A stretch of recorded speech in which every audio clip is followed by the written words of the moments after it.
Vesel sem, da lahko danes po približno 2 letih ponovno v našem studiu televizije Exodus pozdravim škofa Evangeličanske cerkve Augsburške veroizpovedi v Sloveniji, gospoda Gezo Erniša. Lepo pozdravljeni. Dober dan. Gospod Erniša, ste skoraj da naš redni gost v tednu, ko vsi kristjani molimo za edinost.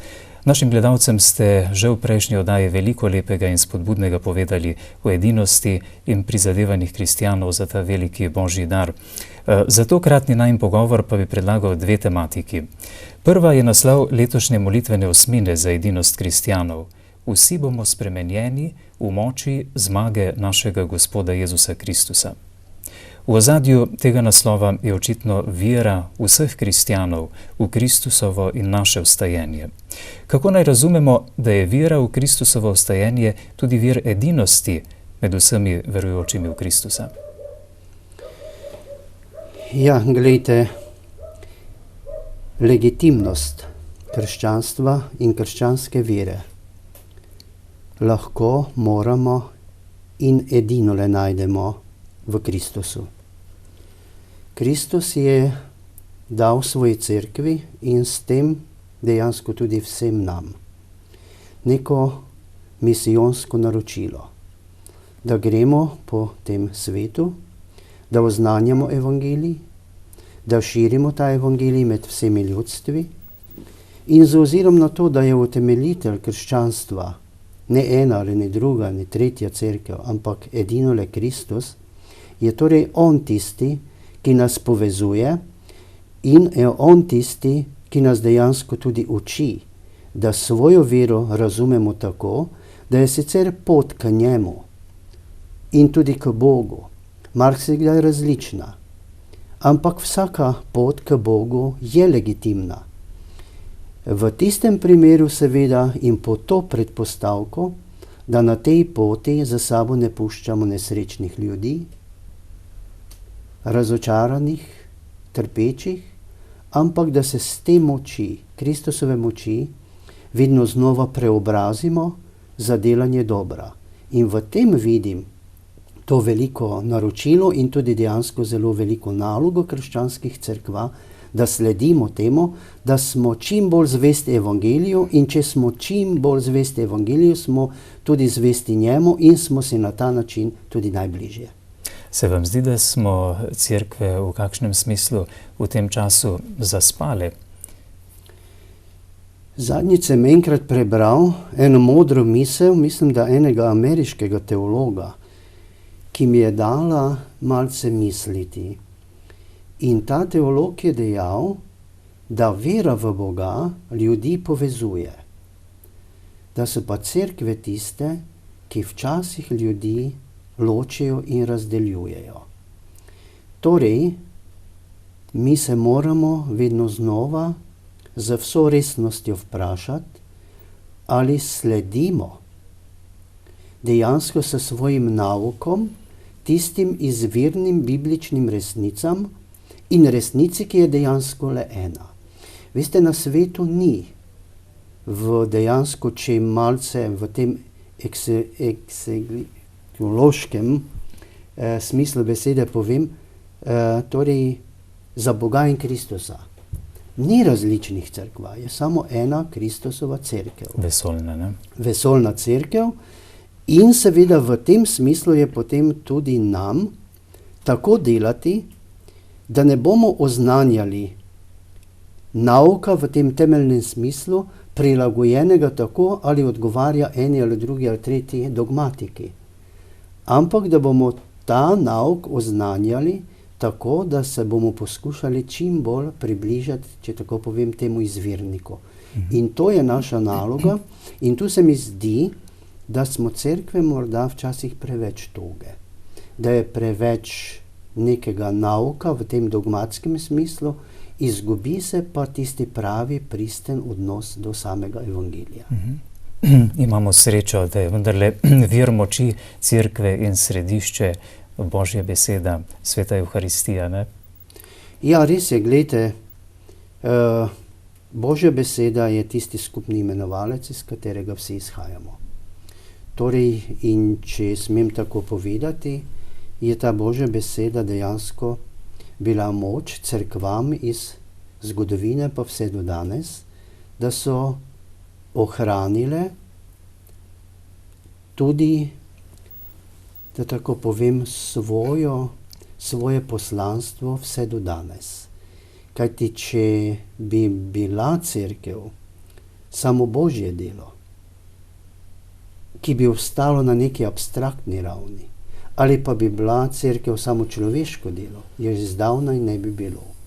Torej, cerkev je Božje delo, ki pa je bilo, da tako povem, narejeno za nas. Torej, ustanovljeno za to, da se v tem občestvu zbiramo in da seveda smo zvesti temu evangeliju, da pa poskušamo ta evangelij seveda oznanjati ljudem na sprejemljiv način, da bodo oni razumeli to sporočilo, ki je dejansko, veste, aksiom. Božjo besedo je potrebno razlagati času primerno, ni pa po mojem mogoče Božjo besedo spreminjati v tem smislu, da pristanemo nekje popolnoma drugje in zanemarimo dejansko tiste vrednote, ki jih Biblija ponuja, ki jih Božja beseda ponuja, in te vrednote relativiziramo tako, kot se nam zdi prav. Božja beseda ni zato, da jo mi relativiziramo, ampak da jo na en tak sprejemljiv in razumljiv način ljudem podamo. Takrat Božja beseda ostaja Božja beseda. In ravno zaradi tega, če se smem to pripomniti, je Svetovna luteranska zveza za letos napovedala zelo poglobljen razmislek o Božji besedi in tudi duhovnikom nekako položila na srce, da se v to Božjo besedo čim bolj poglobijo in seveda na ta način tudi prepoznajo, ali to Božjo besedo res na dovolj sprejemljiv in strokoven način ljudem podajajo.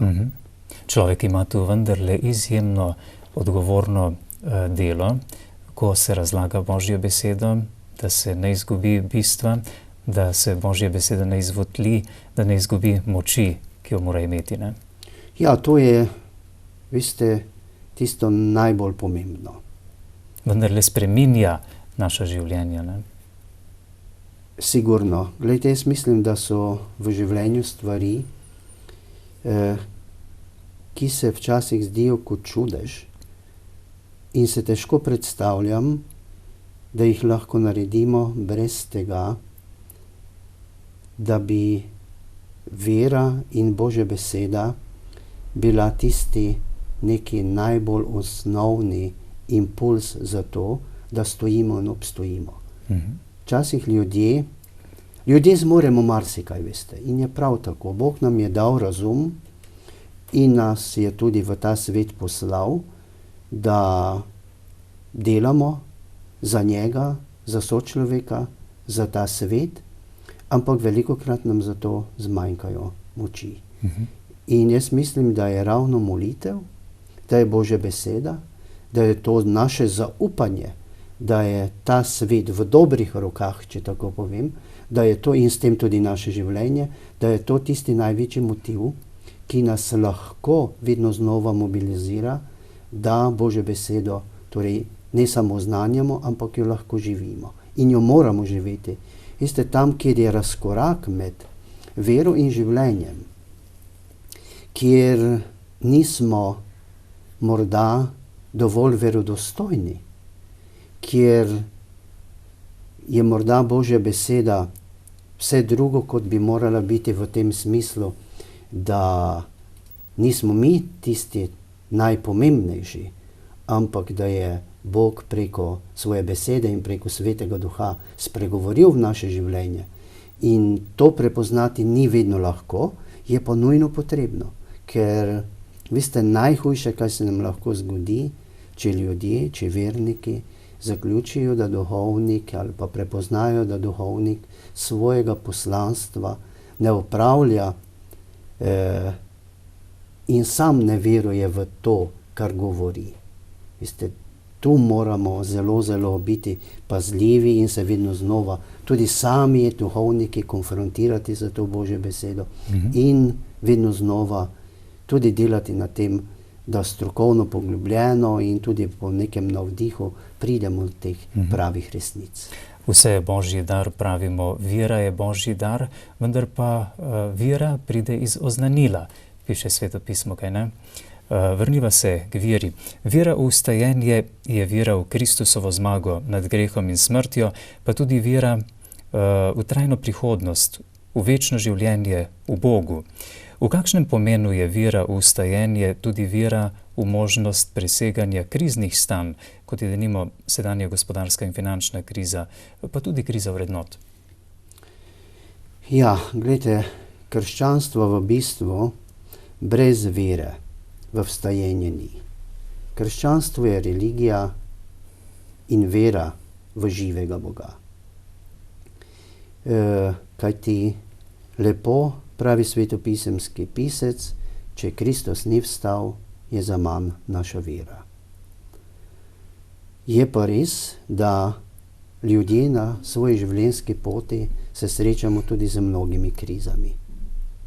Tudi s krizo vere.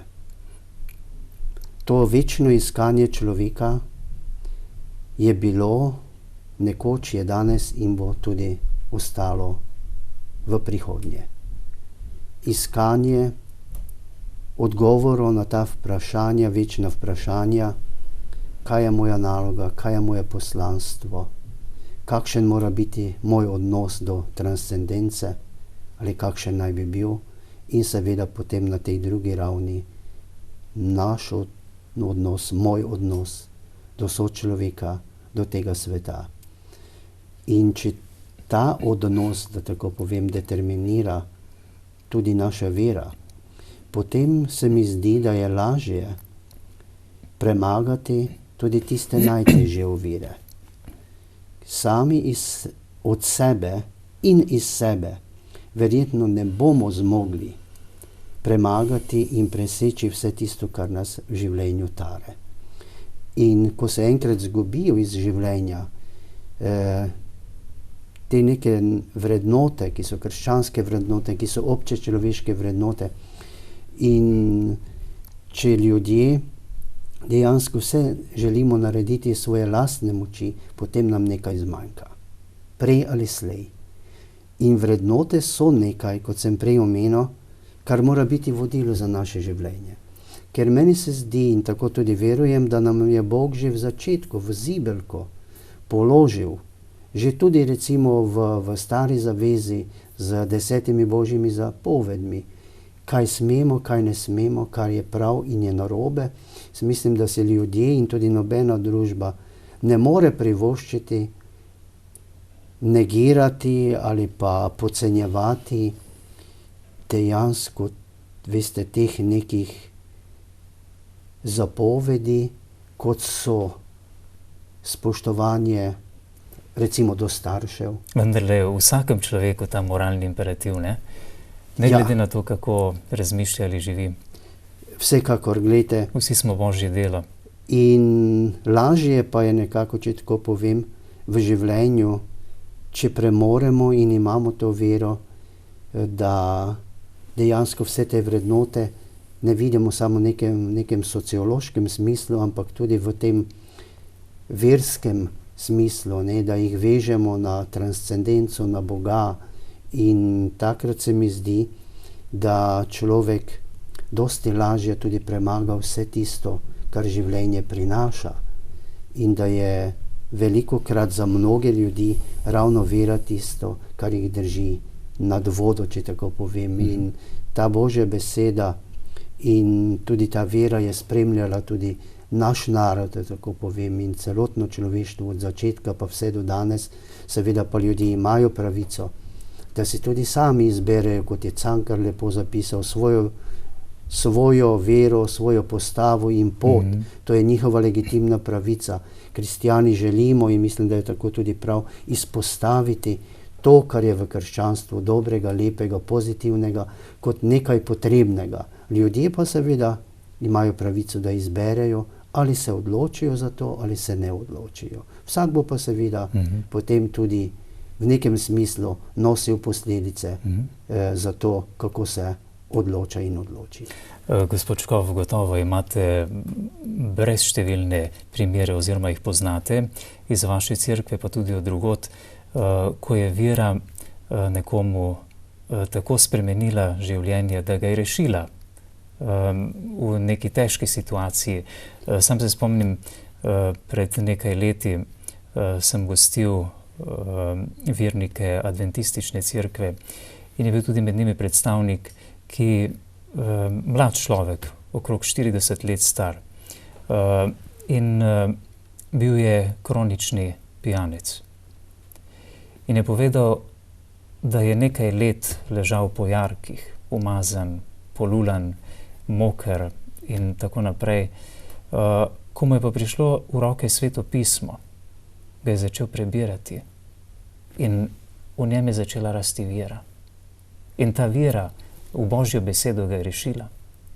In sedaj je urejen Gospod. Mnogi so ga poklicali in mu čestitali, ker so ga poznali, kako je živel prej in kaj je naredila Božja beseda in vera v Božjo besedo iz njega sedaj. Ja, nedvomno, glejte, cela zgodovina človeštva in krščanstva priča o tem, da Bog posega v ta svet na različne načine in s tem seveda tudi v naše življenja. Je pa res, da je vera marsikdaj lahko tudi kaj obremenjujočega. In da je potrebno v svojih življenjih resnično, poglobljeno in tudi, da tako povem, zelo prefinjeno duhovno ravnati in prepoznavati te Božje klice v naše življenje. Zato, ker za marsikoga, veste, je vera lahko tudi nekaj kot breme. Da se zaradi tega obremenjuje, da ne more vsega narediti, kot bi želel. Ali pa ta stalna prisotnost nekega tega, morda celo nekega prastrahu. Zdaj me pa vedno znova nekdo opazuje. Zato moramo Boga vedno videti kot nekoga, ki ni nekakšen strogi sodnik, ampak je ljubeči nebeški Oče, ki nas spremlja in naše življenjske poti marsikdaj gredo tudi v stran poti.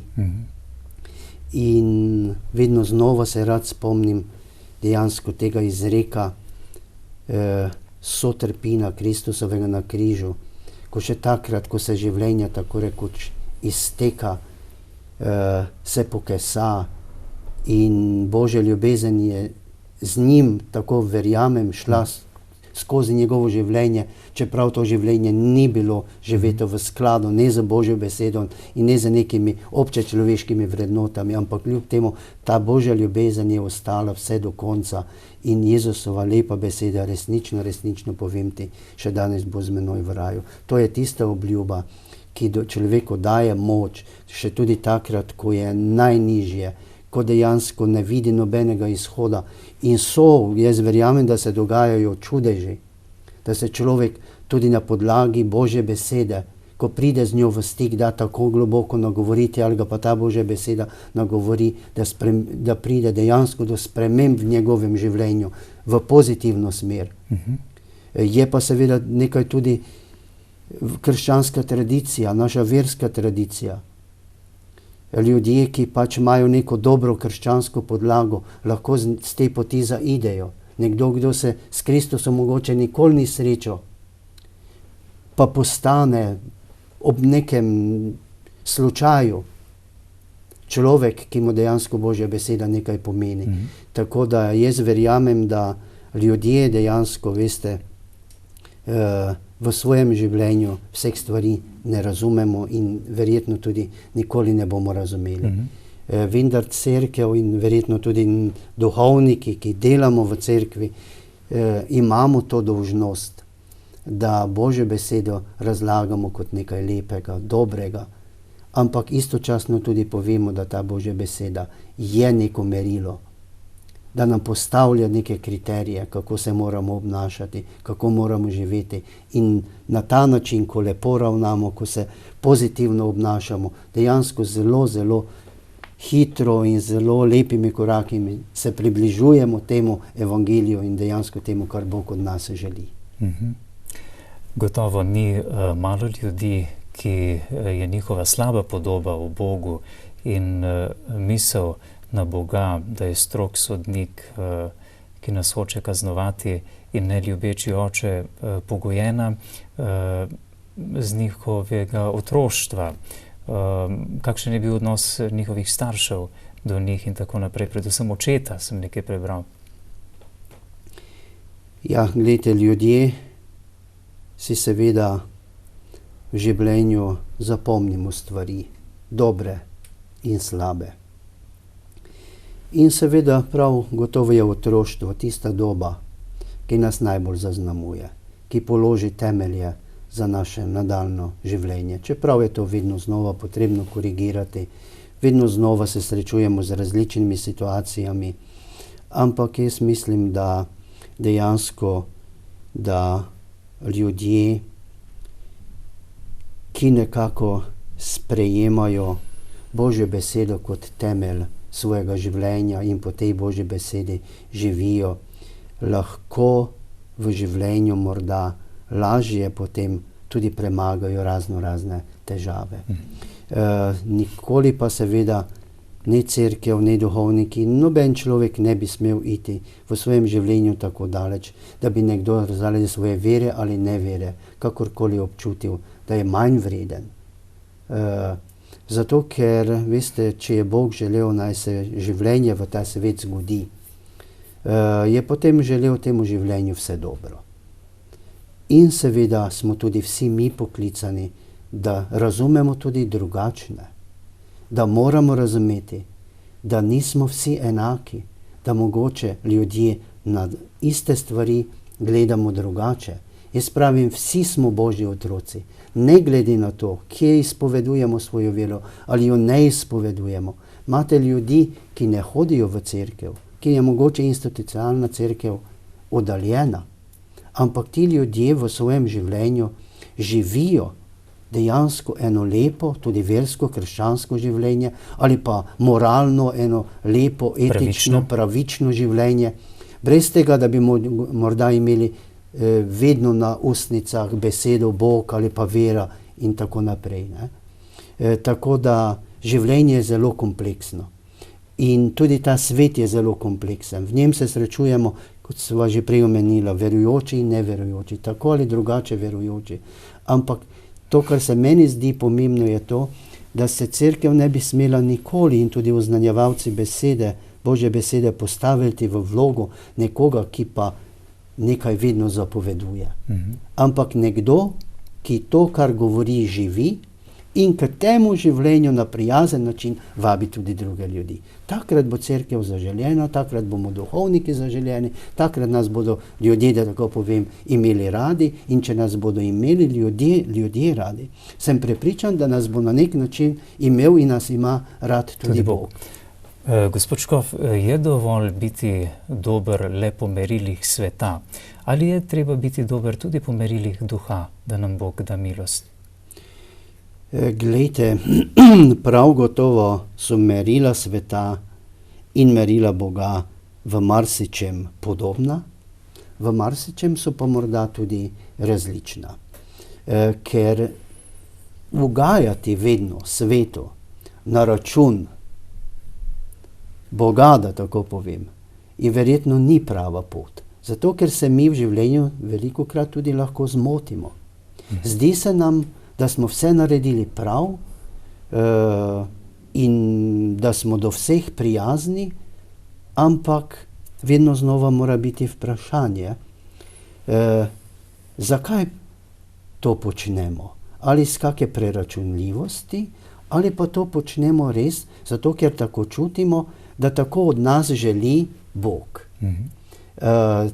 Torej, vedno znova mora biti, po mojem, Božja beseda, veste, tisto merilo in tisto ogledalo, v katerega se pogledamo, tako kot se vsak dan pogledamo v neko to fizično ogledalo, dejansko ogledalo, in da potem poskušamo izluščiti, ali je res to, kar oznanjam, to, kar živim, to, kar dejansko želim tudi skomunicirati z okoljem, v katerem živim in v družbi, v kateri se gibljem, ali so to morda preveč moje želje, moja hotenja, ali je pa to res tista živa, čista Božja beseda, ki je dejansko prapočelo, da tako povem, vsega dobrega.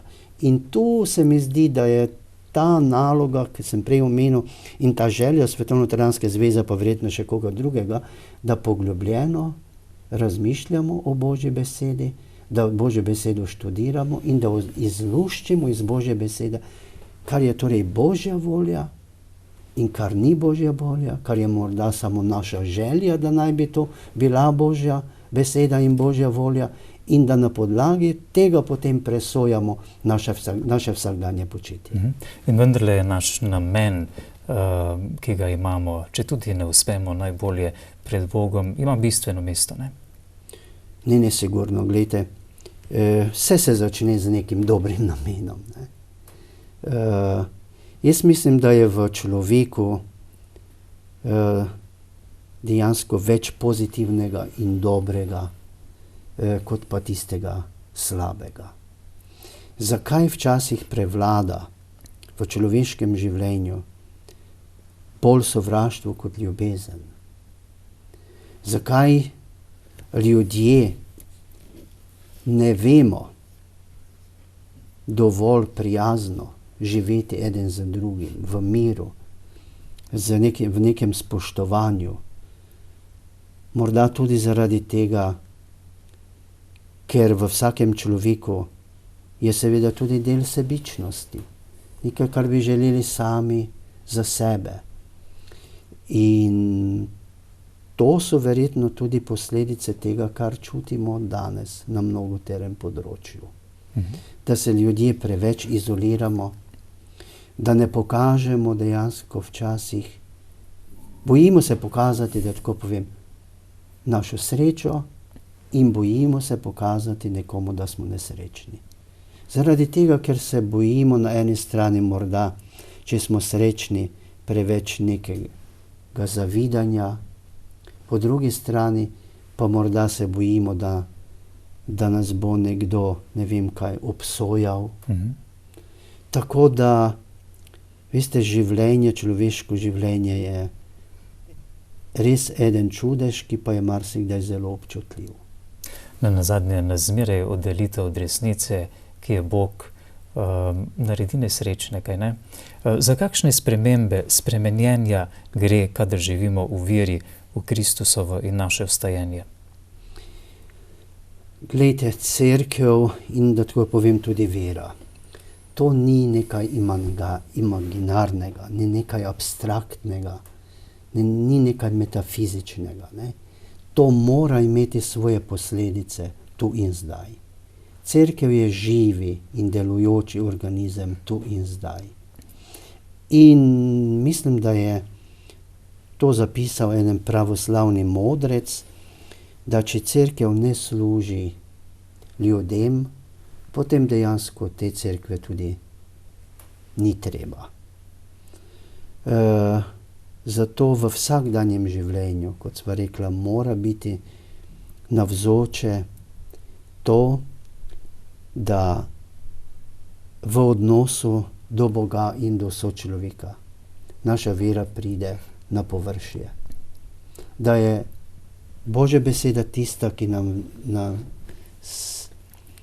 vedno znova spodbudi in da tudi moč za razmislek o tem, ali dejansko ta moj odnos do Boga in sočloveka temelji na veri, oziroma je to samo zaradi tega, ker, kot sem prej rekel, da bi bil in želel biti všečen. Je pa res tudi to, da za vero človek, in to bom čisto na praktičnem enem primeru povedal, ob zadnjem obisku v bolnišnici. Gospa, ki dolga leta ni prihajala v cerkev, ki ji vera nič ni pomenila, je ob slovesu, ko sva se poslavljala, rekla: veste kaj, tako bi si želela sveto večerjo oziroma Evharistijo. Skoraj da bi težko pričakoval od nekoga, ki dejansko svoje vere ni komuniciral ali pa prakticiral v tem smislu, da bi bila na nek način vidna. Je vseeno v človeku vedno znova to hrepenenje po nečem globjem, po nečem, kar mi sami po sebi ne moremo zadovoljivo rešiti, ampak nam je to lahko podarjeno samo kot dar. In v tem smislu vidim tudi neverjetno veliko po eni strani skrivnost vere in na drugi strani tudi to hrepenenje po nečem globjem, kot lahko to na prvi pogled marsikdaj dojamemo. Kristjani vsako leto 8 dni molimo za edinost, pa bi mogoče drugi del pogovora posvetila nizanju dejstev, kako nas molitev združuje in med nami krepi edinost. O pozornem branju Jezusove molitve za edinost med zadnjo večerjo smo vsi presenečeni ob ugotovitvi, da Jezus učencem ni naročil, naj bodo edini, tudi ni izrazil želje, da bi delali za edinost, ampak je sam pred njimi molil, da bi bili edini med seboj. Edinost med kristjani torej ni stvar Kristusovega ukaza ali želje, ampak je to zadeva posnemanja Jezusove molitvene drže pred svojim in našim očetom. Kako je ta vidik molitve prisoten v vašem verskem izročilu? Glejte, jaz mislim, da je molitev tista moč, ki dejansko krščanstvo, da tako povem, in našo vero ohranja živo. Brez molitve ni pravega krščanskega življenja. In Jezus je v svojem življenju zelo veliko molil. To nam je lahko zelo velik vzor in dejansko tudi vzpodbuda. Gotovo, kot sem prej rekel, ta krščanska edinost ni mišljena v tem smislu, tako jaz se razumem, da je to neka uniformiranost brez slehernih, tudi tako povem, različnih pogledov. Ker ljudje gotovo da na Boga gledamo različno. Oziroma iščemo poti, kako bi se mu približali. Zato je pomembno, da pri tej naši poti, pri tem našem iskanju se vedno znova damo nagovoriti tudi in da živimo z molitve. Molitev je lahko tu zelo velika spodbuda in naša moč in dejansko tudi korektiv na naši življenjski poti. Da se vedno znova vprašamo, ali stremimo k neki edinosti, ki si jo želi Kristus, ali je pa to naša želja, ali pa želja ene ali druge cerkve, kot sva prej govorila, o tem, da bi ohranili neko dogmatsko čistost. Torej, pot k Bogu, kot sem prej rekel, te poti so različne, vse so legitimne, vendar s tem, da ne smemo na tej poti nikogar prizadeti, nikogar siliti, nikogar dejansko, da tako povem, formirati, tako kot bi si mi to želeli, včasih tudi iz nekih sebičnih razlogov. Torej, to se mi zdi, da ta krščanska edinost in ta ekumenska osmina je dobra priložnost, da tudi skozi odprti in strpen dialog med cerkvami vedno znova izluščimo in govorimo o tem bistvenem. In bistveno je najbolj to, ali to, kar počenjamo, ali je to res v skladu z Božjo besedo in z Božjo voljo. Za kakšno duhovno in teološko danost gre, ko kristjani posnemamo Kristusa v njegovi molitvi, pogovoru z očetom, da prav v moči podobne drže, kot jo vidimo pri Kristusu, potem zmoremo presegati nešteto razlik med nami, posameznimi cerkvami in v odnosu do Jezusovega nauka. Kaj bi rekli? Ja, gledajte, Kristus, če ostaneva pri tem, ni ustanovil ne katoliške, ne evangeličanske, ne pravoslavne cerkve, ampak je ustanovil svojo cerkev. In če molimo za edinost kristjanov, potem seveda molimo za to eno Kristusovo cerkev. Ljudje pa smo seveda velikokrat tudi ljudje predsodkov. In meni se zdi, da je najslabše to, če izhajamo iz neke te perspektive, da je pač nekdo zato, ker je to ali je ono ali je tretje, slabši, drugačen, morda manj vreden. Einstein je nekoč zapisal eno lepo misel, da je lažje razbiti atom kot predsodek. In morda je tudi še med krščanskimi cerkvami preveliko nekih predsodkov, da je morda ena cerkev bližja Kristusovi cerkvi, Kristusu kot druga, da ena ne izpolnjuje takšnih ali drugačnih kriterijev ali meril. Merilo za to, kot sva prej omenila, je edino le Sveto pismo. In ali to Sveto pismo vemo v tem življenju živeti na teh dveh ravnih. Torej moj odnos do transcendence, do Boga in moj odnos do sočloveka. In jaz mislim, da je Kristusov odnos do sočloveka, do ljudi, včasih v tem fizičnem smislu, danes preko besed, bil tako pristen, tako prijateljski, tako ljubezniv, da to mora biti tudi tisti najbolj bistveni vzrok in element za naše vsakdanje življenje in obnašanje v tem svetu do drugih, drugačnih.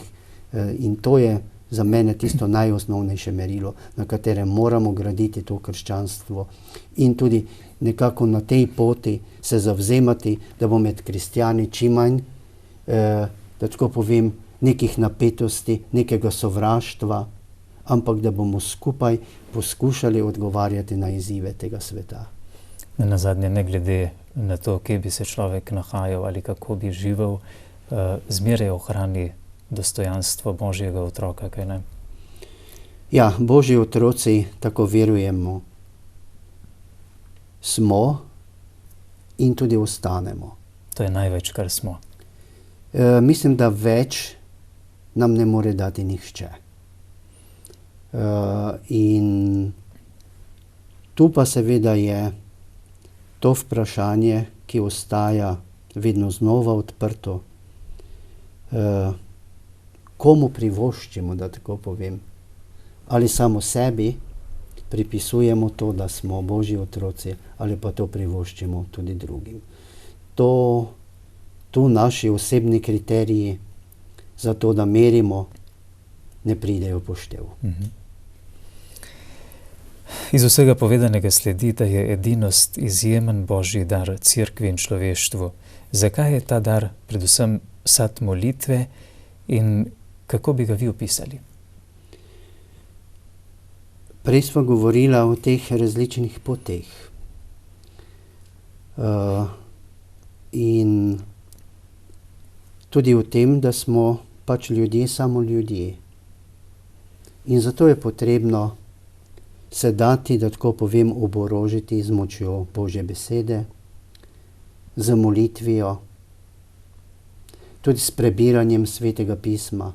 Sveto pismo nič ne pomeni, če je na polici in ga nikoli ne odpremo. Da se damo nagovoriti tudi z močjo Svetega Duha, ker ljudje ne moremo vsega sami od sebe. In tudi ni nič narobe, da si to priznamo. Da ne zmoremo sami vsega narediti. Ampak da vedno znova računamo s tem, da če se človek zavzema za dobre stvari, da ni osamljen, tudi če to včasih tako izgleda. Ampak, veste, Španci zelo lepo pravijo, da je Bog dober delavec, da pa tudi sam rabi pomočnike. In najboljši Božji pomočniki smo takrat, ko dejansko delamo v tem svetu za te ljudi in za ta svet. Takrat smo tudi Bogu najbližje. Intimen pogovor, da tako povem, z Bogom, ki nima uradnih ur, je vedno mogoč skozi morda tudi čisto preproste besede, morda tudi skozi neko lepo misel, nek trenutek, ki me morda navdahne in navdihne za to, da sem jutri še boljši. Mislim, da ta moč in ta pomoč prihaja od Boga. V izročilu vaše cerkve izstopa svetopisemska molitev. Lahko opišete ali naštejete bistvene prvine svetopisemske molitve v vaših varnih občestvih? Glejte, v evangeličanski cerkvi je nasplošno znano, da je to molitev in tako tudi sam molitev razumem, če že pred nekom klečim, da tako povem, potem to delam pred Bogom. Bogom, ki se mi je razodel kot Oče, Sin in Sveti Duh. To je tista najlepša molitev in dejansko to je tudi molitev, če poveva vseh kristjanov, ki je civilizacijsko najbolj, da tako povem, ljudi tudi povezala in jih še danes povezuje. Jaz mislim, da ni na svetu nobene ideologije in nobenega drugega nauka, ki bi ljudi tako zelo povezoval in povezal v vsem vesoljnem svetu, kot je ravno vera, Božja beseda in molitev. Kamorkoli se bomo v tem svetu odpravili, bomo nekaj ali vsaj eden izmed teh elementov vse povsod našli. In jaz mislim, da je tu prihodnost človeštva ravno v tem, da bomo zmogli iskati in tudi najti to, kar nas povezuje in to izpostaviti. In povezuje nas vera v dobro. Vera v dobro pa je tudi vedno vera v Boga.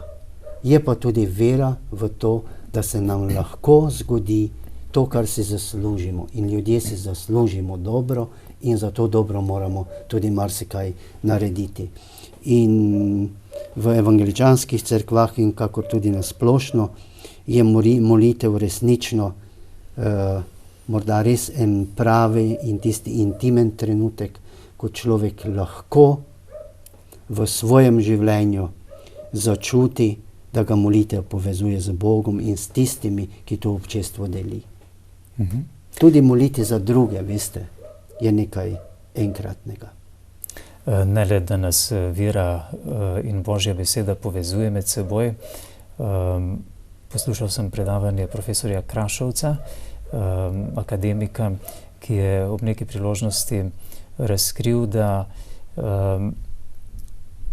na tistih delih sveta oziroma v tistih državah, kjer so pravočasno poskrbeli za prevod Svetega pisma v njihov jezik, da so ljudje lahko brali Božjo besedo. Ne le, da jih je to povezovalo, ampak da so pravzaprav doživeli prosperiteto na vseh področjih. Povsod so se začeli dvigovati. Da je to dokazano. Glejte, Biblija, torej Sveto pismo, je človeka v marsičem socializirala. To so neke vrednote, ki so trajne vrednote za vse generacije, za vse nacije, za vse rodove. Je pa dejansko tako, da če ta Božja beseda, kot sva že nekajkrat omenila, ne najde v vsakdanjem življenju svojega mesta, če ta Božja beseda ni živeta Božja beseda.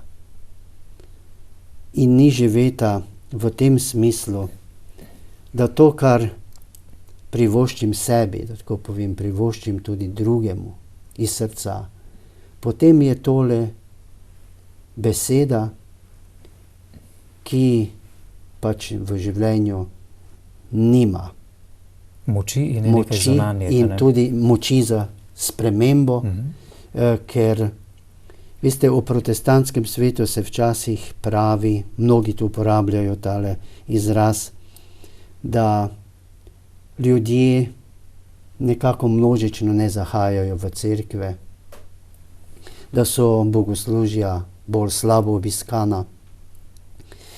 Ampak to je samo en del resnice. Glejte, tudi v tem protestantskem svetu,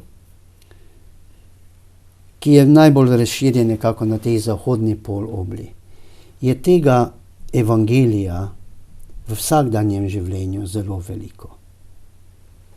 Torej v enem odgovornem delu, v poštenosti, v pomoči, v solidarnosti. Ja, to so tiste elementi, sadovi, ne? Sadovi, ki so dejansko bili tudi v Jezusovem življenju najbolj navzoči. Njegova molitev. Potem najdemo x primerov praktične pomoči v vsakdanjem življenju.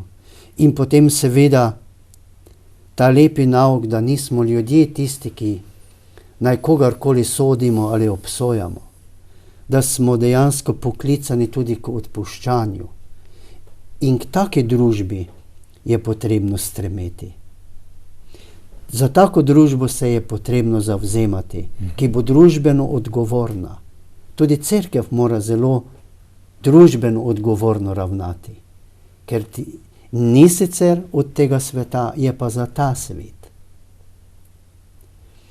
In tu so tista najbolj bistvena in tudi egzistencialno najbolj globoka vprašanja, kako bomo oziroma na kakšen način sami pristopamo k temu, ali je res v tem smislu, da molitev potem tudi v vsakdanjem življenju in seveda Božja beseda v vsakdanjem življenju prinese tudi na vseh ravneh človeškega neke te eksistence, nek napredek k boljšemu, lepšemu, ljubeznivejšemu življenju.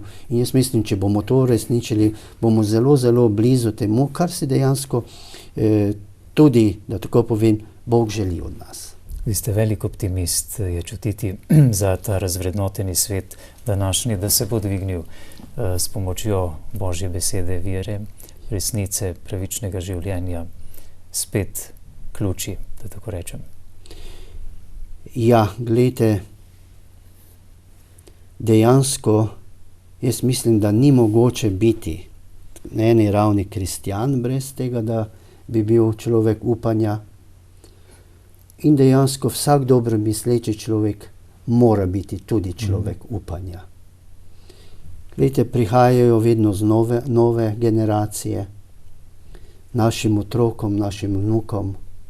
Moramo kot življenjsko popotnico dati nekaj lepega, nekaj pozitivnega. In krščanstvo je nekaj lepega, nekaj pozitivnega. Vera je nekaj lepega, nekaj pozitivnega. Ampak to vero, to krščanstvo, potrudimo se in jim predstavimo in jim ga dajmo tako, da bodo to krščanstvo radi živeli. Ampak jim povemo, da tudi krščanstvo, da tudi veren človek nima odgovorov na vsa vprašanja. Ampak da je bistveno to, da tisto, kar ljudi povezuje, izpostavimo. Da poročamo o tistem, kar je lepega in pozitivnega. In da ne iščemo vedno znova tistih stvari, ki nas nekako razdružujejo ali ločujejo. Glejte, tudi mediji zelo radi poročajo o mnogih stvarih, o mnogih nesrečah, o mnogih katastrofah, o mnogih prepirih. Tam je nekdo zelo veliko, jaz razumem, da se veliko takih stvari dogaja in da je potrebno o njih spregovoriti, ampak mislim, da je premalo nekega optimizma, poročanja o tem, da tam pa se je zgodilo nekaj lepega, tam se je zgodilo nekaj pozitivnega. Jaz mislim, da je to za eno družbeno klimo zelo, zelo pomembno. In to je za mene tudi odgovorno početje. Kristjan pa sploh, kot ste rekli, ne bi smel izgubljati v teh preizkušnjah, ampak bi moral ostati optimist, da je pravzaprav izhod iz vsake krize. Vsekakor. Jaz sem prepričan, da sigurno vsega, kar sem si želel ali si želim, ne bom mogel uresničiti. Ampak to ni najbolj bistveno vprašanje. Najbolj bistveno je za mene to, da verujem v to, da bo prišel za mano spet nekdo, ki bo to nadaljeval. To pa ni mogoče drugače, kot sva prej govorila, da ta mladi rod že zdaj vzgajamo v nekem tem duhu. In da jim veste, ne samo skozi besedo, ampak z nekim tudi lastnim primerom, lastnim vzorom, vzgledom pokažemo, da je resnično le tako mogoče v tem svetu lepo, srečno živeti, če dejansko pozitivne vrednote vodijo naše življenje. In pozitivne vrednote so dejansko, in te neke vrednote, tudi obče človeške vrednote, se tako prekrivajo z krščanskimi vrednotami. To niso neke posebne vrednote ali pa nekaj čisto drugačne, ampak so to ene vrednote, ki so aksiomi za vse večne čase in tudi za vse ljudi. In v tem smislu se mi zdi prav, da je cerkev tista, ki oznanja upanje. Tista, ki oznanja, da je evangelij nekaj lepega, nekaj veselega, ne nekaj, kar nas tlači k tlom, ampak nekaj, kar nas dviga. In ljudje se moramo, veste, včasih skloniti k molitvi, moramo pa pogledati tudi kvišku, k Bogu. Le tako je potem mogoče tudi premagati vse tisto, kar se nam včasih zdi, da je nemogoče. Pa čeprav se velikokrat zdi, da so to lepe besede, da so to floskule, ampak kljub temu brez tega preprosto ne gre. Če še ostanemo pri molitveni osmini za edinost, katere molitvene prvine v tej molitveni osmini posebej naglašate? Ja, gledajte, na mešanem področju dejansko, kjer je naša cerkev najbolj množična, je pomembno to, da naglašamo to, kar nas druži, kot sva že prej govorila, ne? In da smo dolžni, da tako povem, narediti vse za to, da ljudje različnih nazorov, predvsem pa tudi različnih veroizpovedi ali ver, živijo v vsakdanjem življenju čim bolj prijateljsko, čim bolj prijazno. Mislim, da je to velika naloga cerkve in tudi tistih ljudi, ki v cerkvi delajo, da izpostavljajo to, ker ljudje se srečujejo na ulici, na delovnih mestih, družine so mešane. In pogledajte, kaj bi to bilo in tudi kakšna katastrofa bila, če bi ravno duhovniki ali pa tisti, ki v cerkvi delamo, oznanjali naš nauk le kot edino pravičen in pravi in zveličavni. Krščanske cerkve, če sva čisto odkrite, bodo morale na svoji ekumenski poti, in to je potrebno pripomniti, vedno znova iskati še bolj poglobljeni dialog o različnih teoloških in tudi dogmatskih vprašanjih, ki nas še ločujejo. Tu predvsem mislim, če smo čisto odkriti in v prijateljskem pogovoru je vse potrebno dati na mizo, le takrat je ta dialog lahko iskren in prijateljski. Škoda, da se ne moremo še vedno nekako bolj poglobljeno pogovarjati okrog vprašanja Evharistije, kot mi temu pravimo svete večerje, ki še ni v vseh cerkvah dovoljeno za pripadnike drugih cerkva. Tu je tudi učenje o transubstanciaciji, potem duhovniško posvečenje, apostolska sukcesija. Nekatera ta vprašanja, veste, so ostala celo iz časa reformacije, pa vse do danes, je že skoraj 500 let. Tako rekoč nerešena ali pa na tisti ravni, kot je bila pred 500 leti. Torej, prej sva veliko o Božji besedi govorila in o Kristusu dejansko kot nosilcu, da tako povem, krščanske vere in tistem, katerega kristjani verujemo, da pa moramo bolj morda odgovorno spregovoriti, kot sem rekel, tudi o teh stvarih, ki so še ostale kot neka pač vsebina, na katero drugače in različno gledamo. Istočasno pa seveda izpostaviti to, kar nas povezuje, in v teh dneh zato, da bi bili verodostojni pred Bogom in ljudmi, da tako povem, moramo seveda poudarjati vedno znova to, da je dejansko krščanska cerkev ena cerkev, edina Kristusova cerkev, da pa ljudje živimo v različnih denominacijah ali pa različnih tradicionalnih cerkvah, ki pa morajo, kot sva rekla, vedno znova izpostavljati to in izpostaviti, da tudi te razlike ne smejo biti kamen spotike ali pa kamen za to, da pač se ljudje potem med seboj, Bog ne daj, zaradi vere sovražijo ali pa ne vem kaj hujšega. Ker dogaja se, veste, samo da končam, dogaja se tudi v sodobnem svetu, poglejte, tudi novice iz Afrike, o teh nenehnih konfliktih, tudi med kristjani in muslimani v Afriki, ker prihaja tudi do pobojev, do sovraštva, do prelivanja krvi, in mislim, da to ni dobra smer in da en poglobljen dialog je tu potreben, da bomo še bolj nekako v tem svetu sposobni uresničiti in po čem najbolj hrepenimo, torej eno mirno in lepo življenje. Zanimivo, da predstavniki različnih cerkva imate zelo različne poglede na to, kaj je danes v resnici bolj bistveno kot mogoče neko napredovanje, tudi, kot ste omenili, razumevanje svete Evharistije in navzočnost pri sveti Evharistiji med cerkvami. Mislim, da je bilo v Erfurtu, kjer je bil nazadnje papež Benedikt XVI, kjer je vaš predstavnik vaše evangeličanske cerkve v Nemčiji, v tem avgustinskem samostanu, kjer je deloval Martin Luther, izpostavil papežu prav to željo in vprašanje, da bi vendarle v tem smislu cerkev najbolj napredovala v tem dialogu glede razumevanja in podeljevanja svete Evharistije, pa je papež nekako dejal, da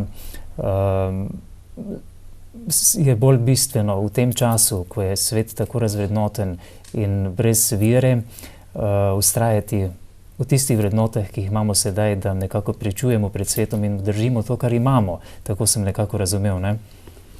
Ja, veste, eno in drugo je potrebno. Jaz mislim, da vedno znova prelagati na naslednje generacije, da bodo rešile tisto, kar mi danes ne vemo, ne zmoremo ali pa ne želimo, je precej neodgovorno.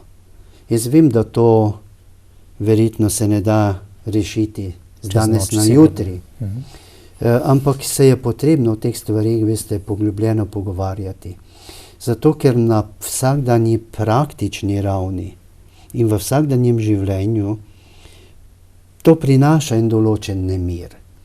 Tudi med ljudi različnih veroizpovedi, ki dejansko živijo skupaj v družinah, kot zakonci, in je zelo nekako boleče, če ti ljudje potem k tej pogrnjeni, da tako povem, Gospodovi mizi ne morejo skupaj pristopiti. Ker temeljni problem, ki ga jaz vidim, ali pa to vprašanje, je v tem, da bi morda morali bolj razumeti to bistveno povabilo, da k sveti večeri ali Evharistiji ne vabi cerkev, ampak je povabil svoje učence, kar pomeni celotno občestvo, sam Kristus. In tu se mi zdi, da je pomembno se resno zamisliti nad tem, ali kot cerkev imamo pravico nekomu tako rekoč največji dar odreči. Tu je gotovo izjemno velika odgovornost predstavnikov cerkve. Pustiva to vprašanje, ker je pretežko, verjetno ne. Pa vendar dobro, da so se ga dotaknila. Gospod škof Erniša, kaj vse, katere namene bi vi priporočili našim gledalcem posebej v molitev? Ja, jaz bi takole dejal, čim bolje se med sabo moramo spoznati, čim več se tudi družiti, ne samo v tem enem tednu krščanske edinosti ali pa te molitvene osmine, ampak vse bolj in bolj skupaj, da tako povem, to Božjo besedo, ta evangelij živeti. In jaz mislim, da tisto občestvo, ki nekako skupaj diha, ki se postavi neke skupne cilje, seveda ti cilji morajo biti pozitivni, da tisto občestvo ima svojo priložnost, da to lahko zaživi, ker ne nazadnje tako dobro prizadevanje je vedno znova tudi nagrajeno, če tako povem. In Bog z takim občestvom rad gre potem tudi svojo pot. In če Bog gre z nami našo življenjsko pot, koliko bolj smo tudi mi poklicani, da gremo skupaj z drugimi ljudmi.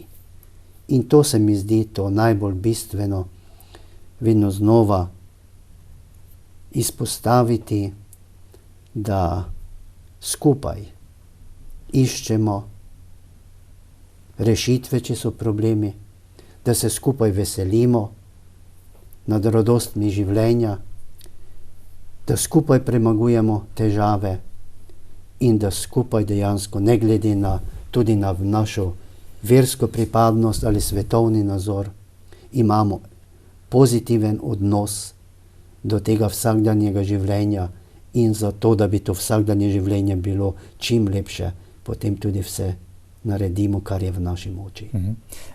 Ob koncu vas prosim še za 2 kratka odgovora, če bo šlo. Kako je molitev za edinost kristjanov pravi navdih za globalizacijo in o čem jo usmerja v prava razmerja? Ja, glejte, prej smo govorila o tem vesoljnem svetu. Jaz mislim, da je molitev, da je Božja beseda, da so te neke vrednote, tisto, kar lahko poveže ta vesoljni svet. Mislim, da ni, kot sem prej rekel, nobene druge ideologije. In nobena druga ideologija to ni sposobna narediti. Ampak, da bi pa do tega lahko prišli, je pa nedvomno potrebno, da vsi skupaj začenjamo ne spreminjati druge, ampak sami sebe. Veste, ta svet ni mogoče drugače rešiti, kot da začnemo sami pri sebi. Da sami pri sebi odpravljamo morda napake, tiste negativnosti, ki jih imamo vsak, in da na ta način poskušamo potem ta vesoljni svet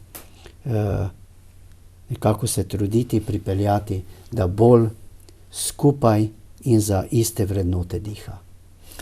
Kakor izgleda sedaj v zadnjih dneh, bomo najverjetneje to soboto dobili novega premierja, predsednika slovenske vlade in kmalu tudi potem operativno vlado.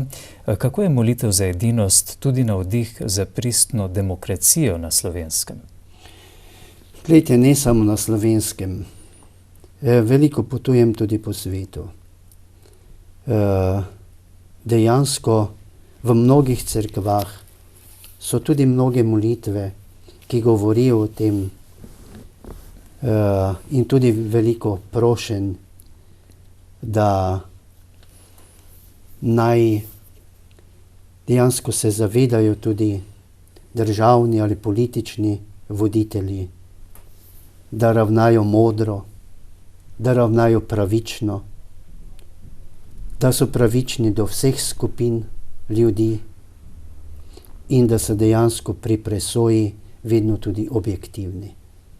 In moliti za eno tako vlado, moliti za ljudi, ki vodijo državo, ni nič narobe. Kajti vsi ljudje delamo napake, Božja beseda in molitev je pa morda tu včasih najboljši korektiv, da se spremeni tisto, kar je narobe. Najlepša hvala, gospod škof Geza Erniša, za vaš pogovor, za vaše odgovore na programu televizije Exodus in spet kmalu na snidenje pred našimi gledalci. Vam, spoštovane gledalke in gledalci, pa hvala za pozornost. To je bil torej pogovor s škofom Evangeličanske cerkve Augsburške veroizpovedi v Sloveniji ob koncu letošnje molitvene osmine za edinost kristjanov in pred nedeljo Svetega pisma. Hvala, ker ste bili z nami.